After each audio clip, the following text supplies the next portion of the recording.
pendapatan itu untuk disediakan sebelum kita kehilangan segala-galanya. Baik, bercakap dengan perniagaan, mungkin nak tahu tentang insurans dan perkara insurans. Baik, kita pagi ni bersama dengan Cik Fairuz Malik yang merupakan Wakil Takaful Imtiaz Konsultansi dan AIA Public, dan juga bersama dengan Puan Nurul Nadia. Assalamualaikum. Apa khabar? Selamat pagi. Selamat pagi. Assalamualaikum. Okey, penerbit saya kata, dia kata kalau orang sibuk perlindungan pendapatan, dia kata ambil insurans dulu, kalau insurans jodoh katanya. Maknanya kalau sebelum jodoh tu hilang, kita letakkan jodoh yang baru. Tapi itu mungkin itu perbincangan lain lah. Itu kalau jodoh. Itu kalau jodoh kan. Maknanya backup plan lah orang kata. Tapi perlindungan pendapatan ataupun perlindungan perniagaan ni satu perkara yang baik. Tapi kali ini kita nak memberi perlindungan pendapatan. Jadi mungkin boleh dikongsikan tentang perlindungan pendapatan tu, apa antara plan-plan yang disediakan juga sebenarnya. Okey, terima kasih saya ucapkan kepada Cik Budi dan Cik Ismail. Okey, sebelum tu saya nak ulang balik pepatah lama mengatakan bahawa sesal dulu pendapatan, sesal kemudian tidak berguna, betul? So hari ini saya Nurul Nadia Haji Bacuk dan juga partner saya Fairuz bin Malik. So kami datang hari ini wakil daripada Imtiaz. Kami nak perbetulkan persepsi orang ramai bahawa pendapatan ini membetulkan persepsi yang salah dalam orang ramai lah. Sebab kebanyakan orang dia ingat dia sentiasa sihat, sentiasa boleh mendapat pendapatan. Betul. So kebanyakan orang dia kalau dia macam contoh dia selalu bersukan contohnya, ataupun dia selalu jogging kan, tapi dia ingat dia sentiasa sihat, ataupun dia bawa kereta pergi kerja naik kereta, dia rasa dia selamat.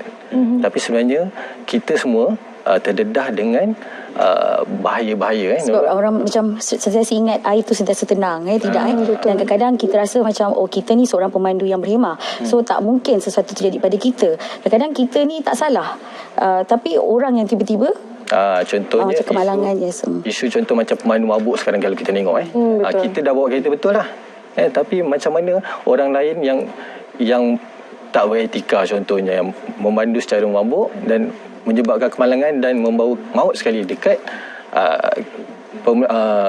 orang lain lah. So macam mana yang orang lain tu dia punya pendapatan, so siapa yang akan menggantikan pendapatan tu, kan? Tapi sebelum kita mengambil insurans untuk perlindungan pendapatan itu kan, perkara yang boleh diketahui oleh para pelanggan juga tentang dari segi komitmen bulanan yang perlu untuk diberikan, ataupun mungkin komitmen yang perlu untuk diberikan sebelum kita boleh masuk ke dalam skim-skim perlindungan pendapatan ini. Jadi mungkin boleh dikongsikan juga. Betul. So berbalik tadi, kebenaran yang kalau kita tengok contoh, kalau kita tengok berbalik pada COVID-19 yang melanda kita punya negara sekarang, kita tak jangka tiba-tiba baru 3 bulan orang ramai dah kehilangan pendapatan. Betul. Itu baru 3 bulan. So macam mana kalau 6 bulan kita lumpuh atau cacat kekal, tak boleh bekerja, so macam mana kita nak dapatkan pendapatan? Betul dulu. Betul, sebab sekarang orang cuma tahu bahawa cuma ada perlindungan rumah, perlindungan kenderaan, perlindungan kesihatan. Betul. Tapi ramai orang tak tahu bahawa kita juga ada perlindungan pendapatan.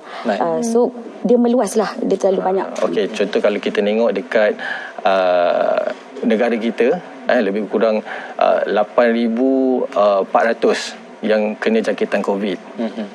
Lagi kalau kita tengok statistik, 119 hari ni dah masuk 19 yang meninggal. Kalau kita tengok dekat US, berapa 2 million yang kena jangkitan.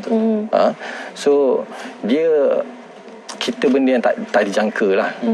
So berbalik kepada soalan tadi, macam mana nak tengok dia punya saiz dia ataupun berapa yang kita perlu cover tu ataupun kita perlu lindung tu, kita berbalik kepada nanti dia punya pendapatan, dia punya komitmen bulanan, macam tu.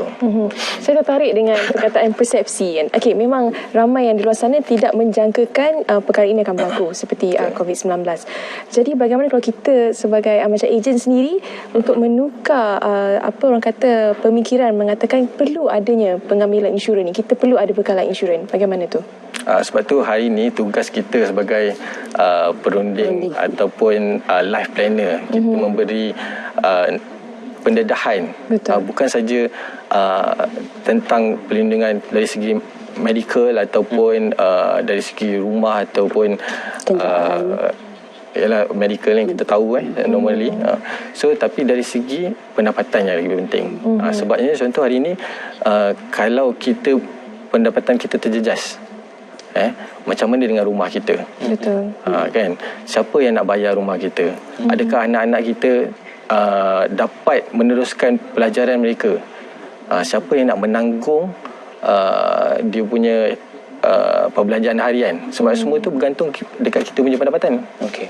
Kan? So adakah kita nak ubah kita punya lifestyle? Lifestyle tu yang terjejas. So dia akan memberi kesan yang depresi, malu, kan? Kita rasa stres. Itu kesan-kesan daripada pendapatan kalau terjejas lah. Okay. Kalau setakat ini untuk para pelanggan Puan Nurul sendiri, apa situasi pelanggan yang selalu dihadapi ataupun selalu yang dirujuk pada Puan sekiranya mereka ada kehilangan pendapatan ataupun untuk menuntut bagi insurans-insurans yang bagi mereka? Disebabkan isu, kita ambil contoh terdekat adalah isu terkini lah, COVID-19. Alhamdulillah setakat ni klien saya lebih alert terhadap perlindungan pendapatan sebab minta maaf di sini kalau kita melihat contoh-contoh mangsa COVID yang meninggal secara tiba-tiba, di mana tiba-tiba anak ramai, tiba-tiba seorang ibu menjadi ibu tunggal dan terpaksa membesarkan 6 orang anak bersendirian. Pada waktu ketika sihat, ketika suami bekerja, suami lupa untuk buat perlindungan pendapatan. So bila ada isu-isu terkini yang keluar di akhbar-akhbar sekarang, senang je, kita Google semua terus keluar. So bila isu-isu terkini ada, so klien-klien orang-orang di luar sana, suri rumah di luar sana, mereka lebih alert. Jadi mereka tahu bahawa perlindungan pendapatan ni adalah lebih penting. Dan tambahan pula sekarang ni kita ada skim ataupun caruman yang tidak terlalu mahal, serendah RM28 saja. Jadi orang dah available, mampu. So mereka boleh mendapat perlindungan bermula RM50,000. Saya nak tambah sikit tadi. Sebagai contoh macam kalau kita tengok, kalau kita perasan artis-artis tempatan kita, kita baru-baru ni dikejutkan dengan pemergian beberapa orang artis tempatan. Macam mana mereka sihat-sihat tapi tiba-tiba boleh dapat dugaan macam tu. So macam mana family diorang? Macam tadi, macam contoh Nurul cakap tadi, ada beban isteri mereka terus menjadi balu contohnya, kan. So bagaimana dengan anak-anak mereka tadi? Itu masalah yang kita hadapilah. Tapi masalah tu sebenarnya kita ada solusi sebenarnya. Solusinya adalah antaranya kita boleh ubah lifestyle sebenarnya. Ubah cara hidup kita. Mungkin kita boleh tambah kita punya saving, ataupun kita buat simpanan. Kita terpaksa korbankan kita punya lifestyle lah tadi, daripada kita pakai kereta besar, kita tukar kepada kereta kecil untuk tingkatkan kita punya simpanan. Itu solusi yang pertama. Kita ada solusi yang kedua adalah dengan membuat perlindungan pendapatan ni lah, yang lebih mudah. Sebab dengan perlindungan pendapatan ni, kita menyediakan kita orang kata safety net secara segera. So contoh kalau berlaku situasi yang sama tadi, kita berlaku kematian dekat waris, maksud saya Mangsa bapa, bapa, sebab contoh macam saya bapa. So berlaku kematian dekat saya, so anak-anak saya ataupun isteri saya akan dapat perlindungan pendapatan tadi, gaji saya selama 5 hingga 10 tahun. Macam tu. So anak-anak saya taklah susah macam tu, kan. So mereka boleh teruskan hidup dengan lifestyle yang sama, macam tu.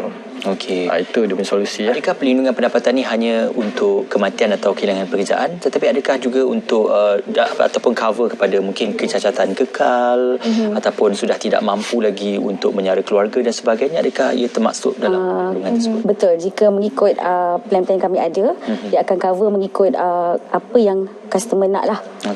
Ada untuk cover untuk cacat kekal, hilang upaya, kematian, kemalangan. Kami menawarkan plan-plan begitulah. Tapi yang utama adalah kematian, cacat kekal, dan sakit kritikal.